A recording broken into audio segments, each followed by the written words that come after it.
நீ ஜெயிக்கணும்னு நினைச்சா நீ உழைக்கணும். நீ ஜெயிக்கிறதுக்கு 2 வருஷம் ஆகலாம், அல்லது 10 வருஷம் ஆகலாம், அல்லது 20 வருஷம் ஆகலாம், ஏன் 40 வருடம் கூட ஆகலாம். ஆனா உழைக்கிறவன் மட்டும்தான் இந்த உலகத்துல ஜெயிப்பான், மத்த எவனும் ஜெயிக்க மாட்டாங்க. உழைக்கணும், கடுமையா உழைக்கணும்.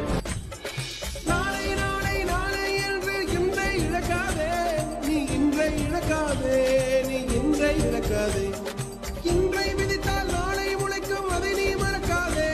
நீ அதை நீ மறக்காதே, நீ அதை நீ மறக்காதே. இந்த இடத்துக்கு வர்றதுக்கு நான் ரொம்ப கஷ்டப்பட்டிருக்கேன். எவ்வளவு பயிற்சி பண்ணிருக்கேன் தெரியுமா?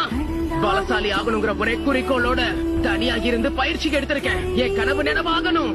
அப்படி நடக்கிற வரைக்கும் முயற்சியை கைவிட மாட்டேன். யாருடைய தயவுலையும் வாழ்றது எனக்கு பிடிக்காது.